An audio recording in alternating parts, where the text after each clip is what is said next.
네, 여러분 안녕하십니까. 강배옥 박사의 주린이를 위한 경제기사 읽기, 오늘 10월 5일 방송입니다. 자, 오늘 헤드라인은 추가 하락은 제한적이다 이렇게 적어놨는데요. 어제도 우리가 이제 월봉을 봤을 때 지수가 중립지대에 들어왔다 이렇게 말씀드렸고, 오늘 주가가 움직이는 걸 보니까는 낙폭과대한 종목들부터 일단 반등을 하는 그런 모습들을 이제 보여주고 있는 거죠. 역시 시장이라고 하는 것은 기술적인 상황도 배제하고 보기는 좀 어려운 그런 상황인 것 같고요. 지금부터는 이제 아래쪽으로 처질 때마다 추가적으로 종목을 좀 사들어가도 크게 문제는 없다 이런 판단을 하게 되고요. 잠시 뒤 다시 보겠지만 지금 투자 심리가 또 20까지 내려왔어요. 20까지. 분명히 단기적으로 바닥권이다 이렇게 볼 수 있을 것 같은데, 문제는 이제 뭐 2차전지라든지 이런 종목들이 사실 낙폭을 가지고 있던 것들이 올라가게 되니까 낙폭이 컸던 종목들부터 돌리지 않겠는가 이런 생각을 하게 됩니다. 그래서 그 사이에 한 보름 정도 기간 동안에 낙폭이 컸던 것들을 중심으로 해서 공략을 하시면 되지 않겠나 싶은 생각이 듭니다. 예, 지수는 뭐 장초반에 상승세를 이기지 못하고 마이너스로 끝났고요. 수급은 여전히 부진하죠. 외국인 기관, 특히 외국인 투자가들의 매도가 굉장히 많고, 코스닥은 외국인 기관이 같이 매수를 하는 그런 모습이었어요. 환율은 오늘 좀 많이 내려갔습니다. 특히 국제유가가 드라마틱하게 빠졌어요. 5%나. 아무래도 이제 경기가 좀 부진하다. 이런 내용들을 가지고 움직이지 않나 싶은 생각이 듭니다. 수급을 먼저 보면, 자, 외국인 투자가들 계속 매도를 하고 있죠. 투자 심리는 오늘까지 합쳐서 지금 20대에 들어와 있는 그런 모습이고, 결국 이제 외국인 투자가들의 수급이 돌아야 돼요. 그렇지 않으면 시장은 이제 뭐 탄력적으로 움직이는 것은 좀 어려운 그런 상황이 되겠다는 생각이 들고, 업종별 동향을 보면 오늘 그나마 좀 다행스러운 것은 전기전 쪽으로 많이 팔지 않고, 기계는 아마 두산 로보틱스가 상장되면서 그쪽에 매물이 나온 것이 아닌가 이렇게 봐야 되겠죠. 차트는 일봉이고요. 그 다음에 주봉이고, 일봉 주봉만 본다면 뭐 형편없죠. 하지만 월봉을 가지고 보면은 일단 이 120개월 60개월 요 사이에 이제 들어오게 되면, 우리 그 사이에도 계속 봤잖아요. 요 안에 들어오게 되면 어찌됐든 반등 나온다 이렇게 봐야 될 것 같습니다. 시가총액 상위 종목들 움직임을 보면 역시 뭐 LG 에너지 솔루션이라든지 SK 하이닉스, 삼성 바이오로직스, 삼성전자는 실적 발표가 된다고 하는데 실적에 대해서는 설왕설래하는 그런 모습이죠. 두산 로보틱스 오늘 상장이 된 것이고요. BGF 리테일, 코스모 신소재, 삼성 바이오로직, SK 하이닉스, LG 화학 이런 것들이 좀 강하게 올라왔어요. 하지만 금양이나 유한양행, SK텔레콤, HD현대, 현대중공업 이런 것들은 부진했고요.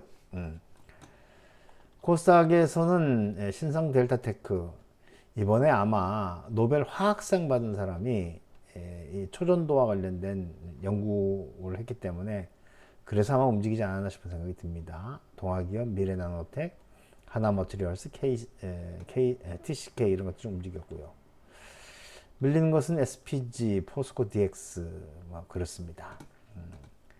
테마주들은 뭐 창투, 자동차 블랙박스 관련주, 태양광 뭐 작은 종목들이 움직였고 대체로 좀 밀리는 그런 상황이었죠. 네. 자, 그리고 증시 주변 자금을 보면, 야, 신용 지수가 여전히 높은 상태에 있는데 신용이 확 꺾이는 거 보니까 이게 지금 아마 담보 부족이 좀 나 있는 게 아닌가 싶은 생각이 듭니다. 이런 거 좀 조심해서 봐야 될 것 같고, 뭐 미국 지수들은 뭐 형편없죠. 이것도 뭐 우리하고 비슷합니다. 그다음에 양선 만들어 놓은 것이 다행이다 이런 생각이 들고요. 국제유가가 많이 떨어진 거 말씀드렸고, 달러 인덱스도 이제 주춤하고 있는 상황이고, 다행스러운 건 우리나라 환율이 일단 고점을 찍고 내려올 수 있는 여지가 생겼다. 이런 것들은 이제 외국인 투자가들의 수급을 매수 쪽으로 바꿀 수 있는 그런 기회가 될 수가 있죠.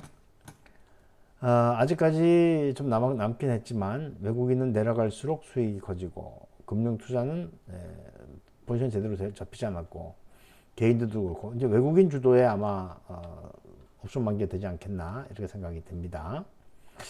오늘 우리나라 금리들이 많이 올라갔어요. 많이 올라갔어요. 부담스럽죠. 금리가 올라간다는 것은. 그리고 경제 지표를 보면 3일, 4일 어제 이제 그 뭡니까 고용 지표들이 나왔죠. 고용 지표들. ADP 비농업 취업자 수 줄었어요. 그렇죠? 줄었어요. 예상치는 저기 150 15만 3천 개가 나올 줄 알았는데 그렇지 않았습니다. 이러다 보니까 이제 이게 이 경기가 둔화되는 거 아닌가? 이런 것들 때문에 아마 이 금리가 국제유가가 내려간 것으로 봐야 되겠죠. 물론 미국의 20년짜리 금리도 내려온 그런 상황이 됐습니다. 뉴스도 간단히 보면은 이거죠. 이제 삼성전자 3분기 실적 발표가 반등 계획이 될 것이다. 내년에 10조 이상 영업이익을 달성할 전망이다. 이건 내년 가봐야 하는 거죠. 우리가 계속 이야기하지만 중국이랑 척지고는 안 돼요. 그렇습니다. 지금 반도체와 관련된 가드레일 이런 거 보면은 우리한테 다 불리한 그런 상황이 됐어요. 자, KB증권은 5일 삼성전자에 대해서 올 3분기 잠정 실적 발표가 주가 반등의 계기로 작용할 것으로 본다. 이제 바닥이라는 생각을 하게 되는 거죠. 이거는 애널리스트들은 계속 그렇게 이야기할 수 있어요. 하지만 그것이 실제로 실현되느냐? 이것은 좀 지켜볼 필요가 있다는 얘기죠. 그렇죠? 치솟던 국제유가 5% 급락, 국내 정유주도 함께 울상. 이거는 이제 아마 정제 마진이 부진해지고 하는 그런 것 때문에 그런 거겠죠.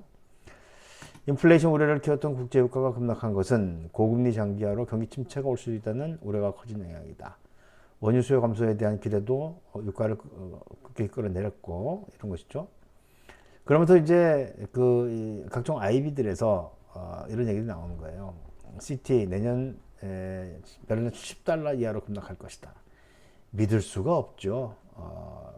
믿을 수가 없죠. 하지만 결국은 이제 러시아 우크라이나 전쟁이 아직까지 제가 볼 때 한 1년 정도 더 남은 것 같고 그러는 사이에 오펙 플러스 쪽에서도 지금 계속해서 감산을 유지하려고 하고 있고 이게 지금 이제 전부 각자 도생의 그런 길이기 때문에 방법이 없어요.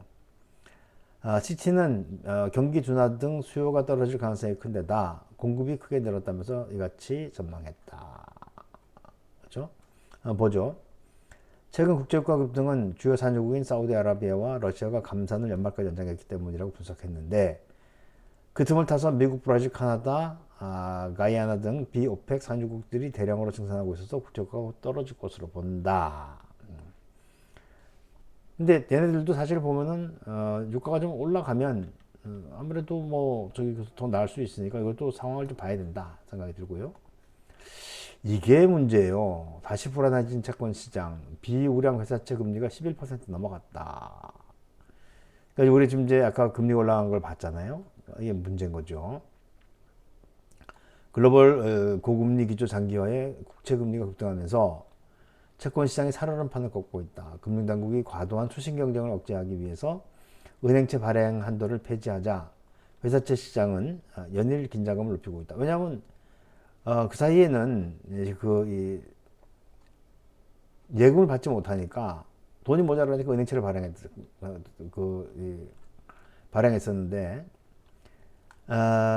지금 이제 은행채를 발행하지 않고 예금을 받았었는데 이제는 그러다 보니까 이제 예금이 어떻게 됩니까? 좀 우량은행 쪽으로만 가게 됐잖아요. 그렇죠? 그러니까 이제 수신 경쟁을 억제하기 위해서 은행채 발행 한도를 폐지하니까 그렇다면 이제 더 이상 수신 경쟁하지 마라. 그렇다면 이제 예금이 한쪽으로 몰리는 걸 좀 없앨 수 있겠죠. 그러니까 이제 은행채 발행하니까 회사채는 또 저기 그 소화가 안 되는 이런 일들이 벌어진다. 이게 참 불안불안해요. 불안불안합니다. 어제도 말씀드렸지만 지금 이런 걸 해결할 수 있는 컨트롤 타워가 없다는 것이 가장 큰 문제다. 그렇죠?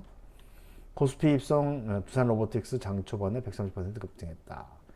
지금 뭐 저기 그 따따블까지 올라갈 수 있잖아요. 그렇죠? 60에서 400%까지 움직일 수 있는데 그런 걸로 본다면은 뭐 크게 움직인 건 아니다. 이렇게 볼 수가 있겠습니다. 정리 한번 해보죠. 자, 시장은 외국인 투자가들의 수급이 돌아서지 않는 이상 탄력적으로 움직이지 못한다. 첫째. 하지만 기술적으로 보면은 일봉이라든지 주봉을 봤을 때 단기 낙폭 과대이기 때문에 돌아설 여지는 있다. 하지만 지금 아직까지 걸리는 데가 없다. 걸리는 데가 없다. 그렇죠? 지금 지지를 받을 곳이 없잖아요. 그러니까 월봉으로 본다면 요 사이, 그러니까 2300하고 2450, 요 사이가 지금 이제 중립구간대이기 때문에 요 사이에서는 어찌됐든 한번 저기 시도해 볼만 하지만 가급적이면 2300 정도까지 기다려보자. 100포인트 정도는 뭐 내려오는 거는 시간 문제니까 그렇게 보시면 되겠고. 세 번째, 어디를 사야 되느냐? 낙폭과대. 낙폭과대한 종목부터 사보자. 이렇게 볼 수가 있겠죠. 한번 보죠. 자, 코스피에서 지금 뭐 BJF 리테일이나 코스모신 소재 이런 것들이 움직였잖아요. 그렇다면 이제 종목으로 보면은 코스모신 소재 급등했다 떨어졌죠. 그 다음에 BJF 리테일 최근에 낙폭이 좀 컸죠. 그렇죠? 그러니까 이런 종목들을 중심으로 해서 일단 반등 시도가 나올 것이다. 이렇게 여러분들이 이해하시면 될 것 같습니다.